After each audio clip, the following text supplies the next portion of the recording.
The sideboard here at the StarCityGames.com Modern Open in Baltimore, part of the SCG Tour, brought to you by Ultimate Guard. I'm Nick Miller alongside Brennan DeCandio, #1 in the seasonal rankings right now. Yes. Part of that thanks to a back-to-back Open win. Started off pretty strong.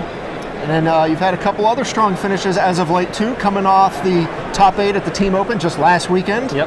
And now you're here playing a deck that your friend Brad Carpenter won the Classic with, and you traveled with him this weekend. This weekend and last weekend. We had a long car drive to Louisville. We talked a lot about the deck going into the weekend. And I wanted to play this deck then, before he even won the Classic. But he won the Classic and he's like, that was the easiest tournament I've ever played in. So I was like, all right, well, I'll give it a shot. And I've been testing it online this week and it's been great. So. Right. Counters Company is the deck we're talking about. And this is the deck that's kind of the evolution of Abzan Company, you know, with the Malira and all that. But we've changed, thanks to Amonkhet. Yes. We have Vizier of Remedies, which does the broken combo with Devoted Druid.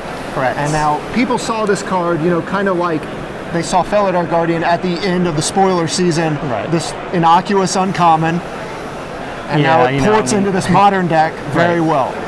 Yeah, it basically, I think this is just the new Abzan Company deck, not the counter. It's the de facto at this point, I think. I don't think anyone's playing the old version of the deck. But no, the fact that Devoted Druid is just infinite mana on turn 3 or 2 if you're playing Simian Spirit Guide. With Vizier, it means you have a myriad of options to try and kill your opponent with that much mana, especially like that early in the game. And you have a lot of ways to do it that are just also good in a kind of toolbox deck that has the value creatures in it. So. Right, and now the old school Abzan Company decks kind of just revolved around Kitchen Finks, Malira or Anafenza, plus Viscera Seer, and then that deck had a bunch more kind of one-ofs in the main deck, whereas this build eschews the bunch of one-ofs. You only have a couple one-of tutor targets for this combo, where you also have the Infinite Life combo, but you'll now have the Vizier and the Devoted Druid along with kind of the new way to kill, Walking Ballista plus Duskwatch Recruiter. Take us through how the deck functions. Walking Ballista in every format, that's all. Right. No, the deck functions very similar to the old deck. The only difference for this one is that you do need an unsummoning sick Devoted Druid to kill them. That is like the kind of drawback to this deck as opposed to the other ones, which could kill regardless of summoning thickness. But a very simple line of play involves, if you have everything obviously, Devoted Druid on turn 2, Vizier of Remedies on turn 3, use infinite mana to either Court of Calling or just if you have either Duskwatch Recruiter or Walking Ballista, kill your opponent. You can Recruiter for your entire deck, you find a Ballista, infinite mana, shoot them infinite times. Court of Calling with Devoted Druid is just infinite combo, infinite mana on turn 3 because you have the 3 lands, you can tap, then untap Devoted Druid the real way, and get 5 mana to Court for 2 with combination of an Eternal Witness or another Court gets the Recruiter as well, and that also wins the game. But you do also have the backup plan, like you said, of just the old thing where you had Viscera Seer, Kitchen Finks, and Vizier Remedies, which plays the Malira / Anafenza role as well. When in doubt, gain infinite life. Not a bad thing. A lot of modern decks can't beat that. Except on Magic Online, that's pretty bad there. Sure. We're in real life here, so we don't have to worry about Magic Online. Now this deck, you know, outside of the combo pieces we just mentioned, is kind of the 7 1-mana, you know, mana creatures along with Devoted Druid. So you kind of have this accelerate into Collected Company or Court of Calling plan that the old Abzan Company decks did as well. Yes. I think Brad was only playing 6 of the mana creatures, but I didn't like having 2 Viscera Seers. It just feels like a worse card to draw off the top if you don't have that kind of combo set up. But yeah, the mana creatures are great. Devoted Druid is just a backup mana creature on turn 2, which you kind of always want in your opening hand to really get ahead, especially if you're on the draw in this kind of format. But no, I mean, it's been performing very well as far as I've been testing it. I think, you know, this is like the new hotness. I walked around the room a bunch, and of the decks I expected to see, this is probably either 1 or 2 in my books as far as what the most played deck will be, with the Death Shadow and maybe Eldrazi Tron or just similar things we haven't seen like Dredge in a while. But no, the format I think is really at this new place of healthiness where we have a bunch of different options.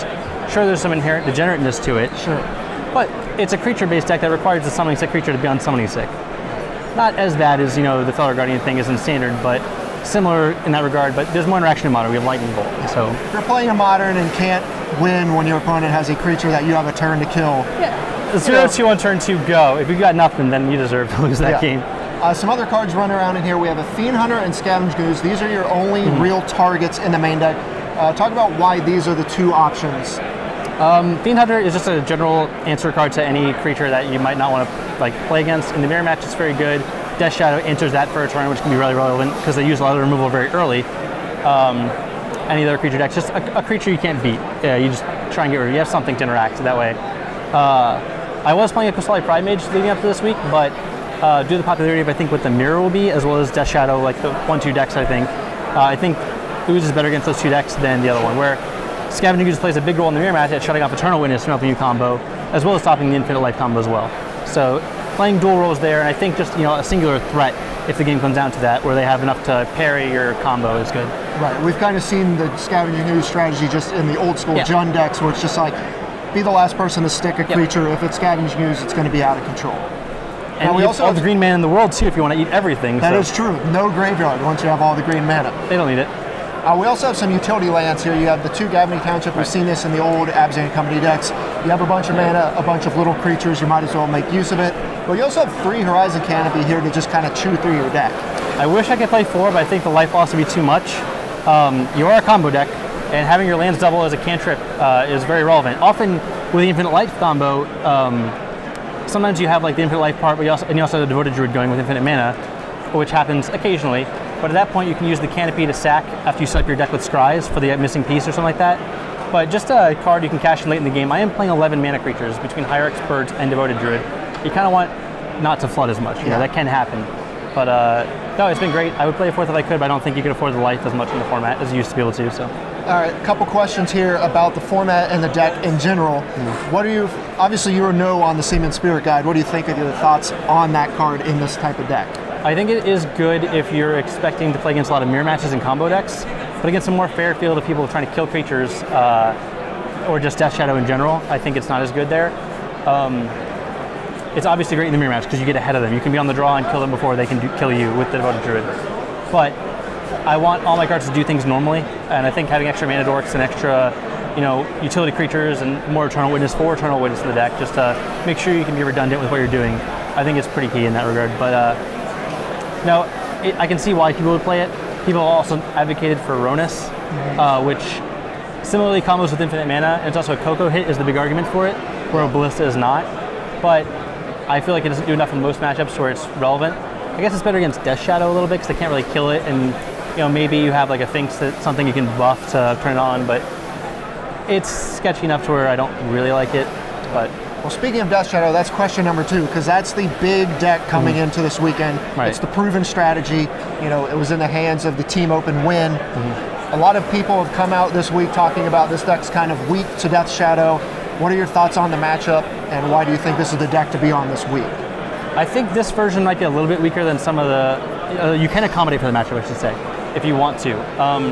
Cards that people have eschewed in this kind of version, like Voice of Resurgence, I'm not playing Renegade Rallier. Those 2 cards are like the really big ones against Death Shadow because obviously the plan is to kill everything or strip it from your hand, and Renegade Rallier kind of brings everything back, and Voice plays like much more to your normal game plan. It's also a big threat at some point. They do a lot of damage to themselves. At some point, if you just draw a Township, the game ends because you have a bunch of random creatures, Township activate, attack you with all my creatures, hope you're dead, and like that comes up a bit. But as far as being weak to that deck, I'm not sure how true that is. You have a bunch of Eternal Witnesses and Kitchen Finks, which can be annoying. Multiple ways to combo. They can't beat the Infinite Life typically, so that's also like a check mark there in the book where sometimes the Infinite Life isn't good enough, but in that matchup it is. So I think it's a close matchup. I think it favors play draw quite a bit. Being able to get on the board quicker is obviously great because if they spend their turns answering your threats instead of playing one of theirs, that just gets you ahead to play a normal game planning Collected Company. Collected Company is just the best card in that matchup, just because it's like a value card, and if you Coco into an Eternal Witness, you probably are going to be good enough if you're not like under extreme pressure. But you have all of the tools to grind with them in that case. Yes, you can do that forever. Yeah. We'll go to the sideboard here. You have kind of your removal spells, du jour, Path to Exile, Abrupt Decay to kind of answer things. But then you have this long list of tutor targets that these kind of decks have had for a while. Right. Most of these are kind of usual suspects, but we can go over some of the ones that are more rare in the scenario. We got Big Game Hunter. Right. We have Selfless Spirit and Eidolon of Rhetoric. Right. Eidolon of Rhetoric, concession to Storm. It's reasonable against Living End because it stops them from casting the Living End. If you really want to fight that kind of fight. I wouldn't bring it into Snapcaster decks really, but it also stops maybe like Karkman Ironworks decks, which I don't know if that's a thing or not, but I think I saw like Ben, they are a thing. Like Ben Rubin playing it earlier. I think I saw in like feature match areas, but. No, Eidolon's great. Big Game Hunter helps against the Eldrazi decks, which the Bant Eldrazi is not that bad, but the Eldrazi Tron's kind of bad because they have Ballista, like a big problem for you. All is dust. That's like a nightmare card for you to see. But yeah, help fighting that matchup, having a shooter target for there when you might play a normal game. That's pretty good. What was the other card you said? Selfless Spirit. That's taking the slot of what I would have Spellskite under. They serve similar function against a card like Fatal Push, Lightning Bolt, and all that kind of thing. Granted, Bolt, they can't kill the Spellskite with a Bolt, but it protects against sweepers like Anger the Gods, which is a big deal. I think a traditional matchup that this deck is not very good against is the Titan Breach deck or the the Scapeshift deck. They board like up to 4 Angers, and being able to have a guy that protects your board is pretty important when you're trying to get a summoning sick creature through the turn sometimes. All right, well, most of these are kind of usual suspects we see here: Phyrexian Revoker, Pride Mage, Pontiff, Tidal Sculler, and then Linvala. But then you also have a Liliana Last Hope hanging out in here too. I love the card. I mean, I played it too much in Standard. I wasn't going to play it until last night. I was testing a little bit with Steve Mann for a bit, and he was like, it's like the perfect Jund card. And in the mirror match, it seems really good. Granted, it can't kill Devoted Druid, but it can like pick off mana creatures, make blocking with things awkward, and like kind of function as an Eternal Witness in some regards for creatures, while also being a removal spell in the mirror match. I don't know if it's good. It's my fun for the weekend. I'm enjoying playing it in testing, and I want to play a fun card. All right, well, we're in round 2 here. You're coming off your 2 buys because you're in the top 16 of the leaderboard. Yep. What are your expectations for this weekend, and what do you kind of hope to see? I just hope to have fun. I don't mind if I get crushed. It's modern. Crazy things can happen, but I think this is the least crazy it's been in a while, aside from this deck, which, again, vulnerable to most removal spells. There's no, like, the banning of, like, a Taxian Probe helped against Infects. You don't have to worry about dying on turn 3 or 2 as often, that kind of thing. So I'm just looking to have fun.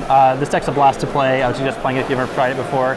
There's so many decisions you can do, just aside from just comboing people, so I'm excited just to play some games. All right, well, Brennan, thanks for joining me here in the sideboard.